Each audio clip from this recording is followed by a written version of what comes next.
What's going on, everyone? American Leeds, the American Leeds YouTube and Spotify channel. If you are on YouTube, take a quick second, jump over to Spotify, open up a new tab, or hit the app, and then search American Leeds.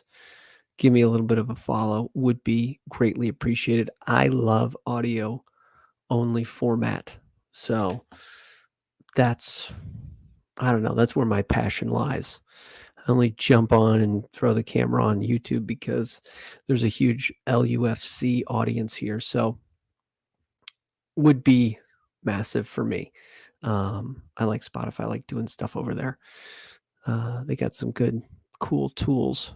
So it's ended here. We are in Leeds. We are in fourth place as it currently sits at this hour. Of course, Ipswich and Leicester have just kicked off, and whatever happens in that game, I guess we're probably rooting for Leicester, and but we'll see what happens. It's not really in our hands. The rundown tonight will be the match stats, managers' comments, Leeds United mentality, sense of urgency or lack thereof. This kind of dichotomy where we play, if teams come out and want to play football, we seem to be better versus teams that want to play kind of hard-nosed football, get back into a better shape, and put in a block, whether it be a mid-block, low block, but basically get into a good defensive shape and play sound defensive football. We struggle. We are in fourth place. Meslier's lack of maturity, next man up mentality in Darlow, and changes I think we need to make, which are basically putting the fullbacks in their natural position. Can we put the fullbacks in their natural position? Fans have been saying it. I think it would work better. I think Farka needs to do that. Short turnaround again, and we play the fifth place team on Friday night, West Brom, away at the Hawthorn. Okay, so match stats. Let's get that down. Eye test said this was going to be a banana skin, I think. Asleep at the wheel, a team that was going to be their cup final. They sold out their stadium for I don't know, the first time since the 1970s, I think the statistic was. And we didn't come out to play. We looked flat in the first half, which has been typical. And I think until we realize that we are every team's cup final, we won't have the correct mentality going into these games. We have to be ready to beg, borrow, and steal points like they are, but they're not. We're just not at that level. We think we can walk into some of these away games and think we can get away with it. Okay, shots. Preston, 13. Leeds United, 11. Shots on target. Preston, 4. Leeds United, 2. That's not going to cut it. Possessions, 44% possession by Preston, 56% possession by Leeds United. Down a man is kind of amazing that we were able to possess the ball that much. Passes, 340 by Leeds United, 432 passes. Pass accuracy, Preston, 77%. Pass accuracy, 84% by Leeds United. 22 fouls by Preston North. And that's right. These games are physical, and I don't think the team is really ready for that. Only 12 fouls for us. Yellow cards, 5 for them, 1 for us. And we did have the red card by Meslier, who I thought, by the letter of the law, he deserved to come off. You just can't do that. You just got to walk away from situations like that. We did have 5 corners, by which, again, it's really, we sometimes find if we have 6 corners, we have to muster up more shots on target. And there was a couple of set pieces where it was so easy for them to defend. It was, we just have never been a good corner taking team or a good set piece team. since I've been a fan, and I've been a fan since the Gary Monk era. So maybe I'm missing something. 5 corners for them. And of course, Meslier's red card at the 53rd minute. Pascal's penalty. I was blown away that he was taking the penalty. Well taken penalty, right? 83rd minute. You're just thinking, boy, don't lose this game. And of course, after the red card, Meslier's 53rd minute red card happens. Alan Brown's 57th minute goal happens. And then right after Pascal, so it's just so right, right after these momentum things happen, we concede. So it's like Pascal scores, and of course Liam Miller twists up Archie Gray like a pretzel and puts in a really solid goal. I would say, would love to see Meslier in the net because I think he probably gets a paw to it. But a well-taken penalty. Darlow looked a little bit rusty, quite honestly, but the job is his for the next 3 games. So, Daniel Farka, after an incredible 3 points at home, game of the season, perfect match. What do you have to say? What do you have to say? What happened, right? What do you have to say? What's going on, Daniel Farka? You just put in 2 days ago, we were dancing on Ipswich's grave. What happened today? Reflect on that defeat. Deserved because of the first half. I think at halftime I was pleased that we kept them relatively quiet, that we were able to defend all the set pieces in our defense, but I was not happy at all with our offensive game. I think we didn't move enough. We're too soft in the duels, and we had just 2 days where we just spoke. Yeah. The first half was one of the reasons we lost the game. It was like we were sleepwalking through that game. It's like we could just turn up and expect 3 points. It was a terrible watch the first half. Spoke about this topic after exciting last home game where everyone praised us, man of the match, magic moments. Everything was easy.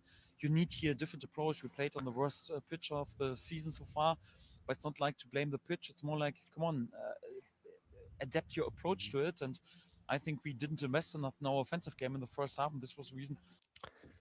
So were the players making excuses right away? They showed up, they didn't like the pitch. He had to coach them up because the pitch wasn't perfect. We didn't create any chances.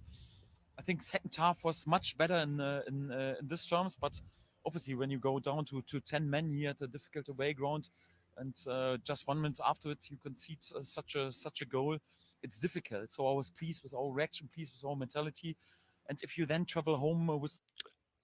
I'm following his logic here. Absolutely, the mentality to claw back, to go down to 10 men, to concede a goal, and then to actually equalize. But that sense of urgency, this is my problem. The sense of urgency when we were down to 10 men and down a goal should have happened when it was 0-0 in the first half. When it was 0-0 and the clock was 0-0. Like that should have that we were doing the desperation stuff, that should have happened in the first half. The game is in balance from the. I mean, all of this is true, but if we actually played with a sense of urgency in the first half, we wouldn't have this problem. We wouldn't be down this hole. So absolutely. Moxie, all you want to say, like salt, the fact that you came back. I'm with him here. So with 1 point, it's also a good point on the road, and you can praise the mentality to come back after being back. I think in the second half we showed the right mentality, the right steel. Yes, and then obviously in underload we risked also a lot, but yes, and Miller, yeah, we opened the inner line in this situation. He moved in, and more or less it sums up the day that he was then able to finish with the dream goal into the top corner, and we suffered the defeat. We didn't deserve this defeat because of the second half, because we showed a really good mentality in underload, but I think we deserved it a bit because of our offensive game in the first half. with this, I was not pleased. We don't have to sugarcoat it. I was not happy with our offensive game. The Meslier sending off is obviously a key moment. How did you view that decision? I think there's not much analyzing needed. It was exactly what He's going to go into some coach speak, some managerial speak here, where it's like he's going to protect the player. He's kind of not looking at the camera or the interviewer. He's just kind of looking up for the right words to not throw Meslier under the bus and protect the player. present player wanted. Ilan wins the cross, and there's first foul against him. A second player who's not involved at all just runs to him and gives him a push against his body because he wants to provoke. Yeah, Ilan shows a little reaction, then the player goes down and dives around. Has nothing to do with fair play, but you don't want to win the Nobel Peace Prize. So if you play against the team of the moment, and we were the team of the moment, after difficult weeks, you want to provoke something in order to give some advantage to your game. So I think the referee should have sensed this and should have go over and give him a yellow card and perhaps also Ilan a yellow card and say, come on, I don't want to decide a game that or influence a game that much with the sending off. But we gave also the referee a decision to make, and with this, I'm also not happy. Having got the equalizer. Yeah, it walks a fine line there. Don't put the game out of your own hands. And that's what Meslier did. So he's gone for 3 games. He shouldn't have done it. You can't do that. You can't do it. He's a young goalkeeper and he'll learn. But now his place in the team is quite honestly in jeopardy. He's going to have 3 games out, and they're going to have a long look at Darlow. And, if there's any kind of positive results from there, Meslier is not going to walk back into his goalkeeping position. So we will see what happens. I like Meslier. He's been one of my favorite Leeds players. Love the kid. Big kid. Does a lot of good things, but we'll see. Goal. The 10 men had got the equalising goal. Did you want the players to settle for the point, or did you want them to go for the win? To find a good balance. It was a bit the same like in the away game at Norwich, when we even changed our base formation, brought all our offensive players in, and after that we didn't change. We want to go for a win, and also we want to win this game. I like this mentality and want to go for it, but still also to make sure that we're not open. We were not open in the situation when we concede the goals. It's just like we opened the inner line for Miller. We were in overload in the defense, and it has nothing to do that we were over motivated to score a second goal. It was just like a little individual tactical mistake. We opened the inner line. He went inside, and then yes, congratulations to him. Wonderful finish. Anyhow, but this then also happens on such a day, and yes, it's tough to take this result. Thanks, Tony. Thank you. Yeah, tough to take that result. He always says steal. I say moxie, whatever you want to say. This from LUFC data. Frustratingly bad day for Leeds, who have now dropped 8 points from the last 12 available and won just 1 of our last 4 matches. The club's away form now reads 5 defeats in 12 league games, which is putting an enormous strain on the club's automatic promotion hopes. So there you have it. It's,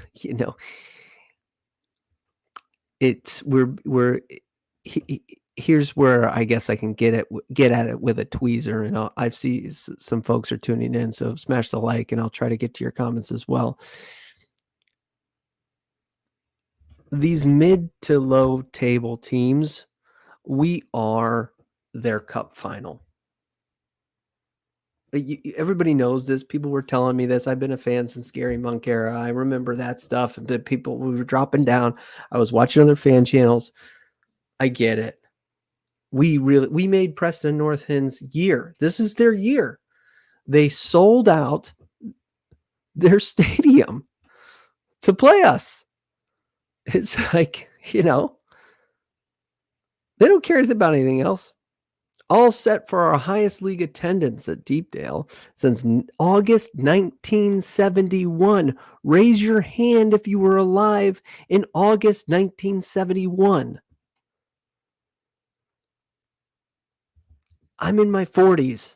I mean, I know I don't look at it. Young 40s. I wasn't alive then. That's crazy. Thank you for your fantastic support. We'll see you on Boxing Day. I mean, until we realize that when we go on the away grounds, we are the cup final. Teams are beg, borrowing, and trying to steal a result. They're going to try to kick us off the pitch. They're going to try to get us under our skin. We're going to, all the stuff that's been happening in the past and the other losses, the conflicts, the barking back and forth. And it's working. It's working. They're going to bully us. It doesn't matter about, hey, when the lines go, when the whistle blows, it's not about who has the most talented team. They're going to try to win a football game. So I don't think the players, and I don't even know if Daniel Farka understands that. I mean, maybe he does. Maybe there's stuff happening. But according to the results, no, we don't understand that this is everybody's cup, that we are everybody's cup final. The fans know that. So, and then the sense of urgency, we're not coming out with the sense of urgency. When we were down to 10 men and down a goal, you started to see a sense of urgency. You started to see Dan James, trying to go down, get calls, again, like Dan James got it. He was not clinical today, but at least he was like, I'm going to try to get a result for my team. He went down to the box. He got a call. Like, we don't do that. Like Jorginho, I love him. He's probably our best player, pound for pound, best player on the team. Maybe him and Cree. He never goes down, and I love him for that. But at the same time, like, if you're not going down in the box, sometimes it's like, dude, you gotta game state this, understand. So I don't know. I don't know what the right call is. I think we're gonna. Half of me says Daniel Farka is doing a great job under the circumstances that have been happening. The other half of me is like, hey, different. This is a different league, different time. These two teams, Ipswich and Leicester, have gotten off to an incredible start, and Southampton's no slouch. So, it's no rest for the weary. We got to perform. So we're in fourth place. I'm looking forward to seeing Darlow. And the biggest thing I would do in the next, and after this comment, I'll get to your comments, what's in there, and maybe a few other things, is play the fullbacks at their natural position. I don't like Junior Firpo, but he came on early in the game against Ipswich. I think at minute 70. And he offered something different. He was offering things different for Cree. And I don't know if he's going to pull a hamstring 12 minutes into the next match. Or even Sam Byram, and then putting Jed Spence on his natural side. I mean, if he wants to put Byram on that side and then Jed, even though Byram's not technically a left-footed fullback or whatever the feet are, but I'm just saying, if you have to put Jed Spence in his natural position, and I would kind of be fun to see, I don't know, Junior Firpo, but I don't trust him either. But if you want to put Sam Byram in, I wouldn't have a huge argument there. And put the fullbacks in their natural positions. I don't know what you do with Archie. He probably needs a rest. He promised rotation. Let's see the rotation. All right. Let's dig into your comments. We're rubbish from the start. I agree. Yeah, I think it just seemed like we were going to get off the bus and get points. That was, poor. Alex was dreadful. I think we have gassed up Archie. Okay. Too much, even more than ever when he struggled with Jack Clark. Yeah, I mean, he puts a foot wrong, right? Like, he has good games, but I think there's a game every once in a while he puts a foot wrong, and I think it's time for rotation. He promised rotation during the festive fixtures. So, I'm interested to see it.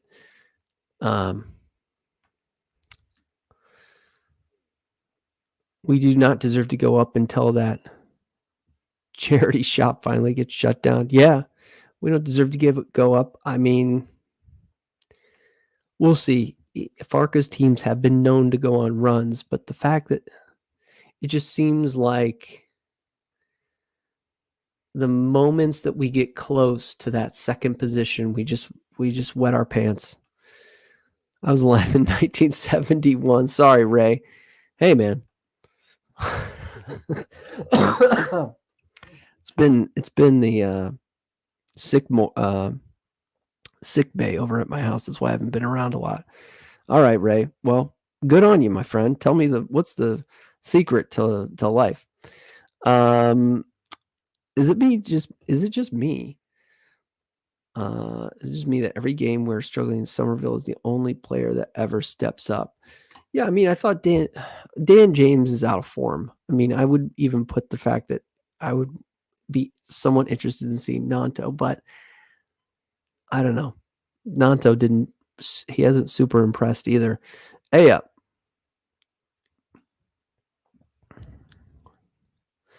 I don't hate Pro, but he goes missing so many times, says Matt. Yeah, there's something in that midfield.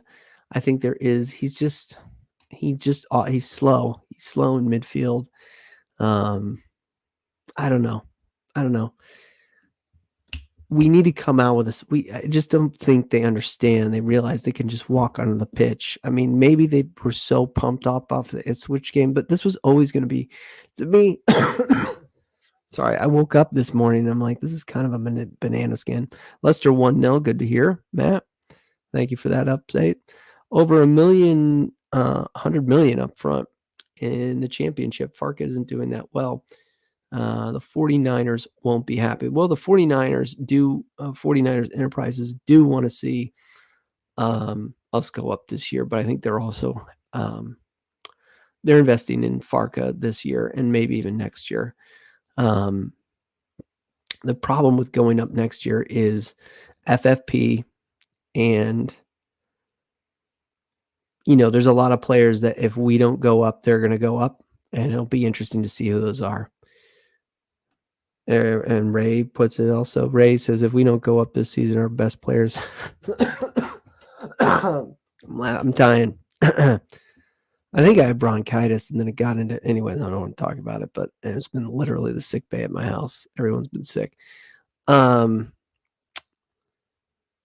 Ray just basically steals my thought. Yeah, there'll be some players, and I think there'll be some players that maybe we're not even thinking about that are going to go up.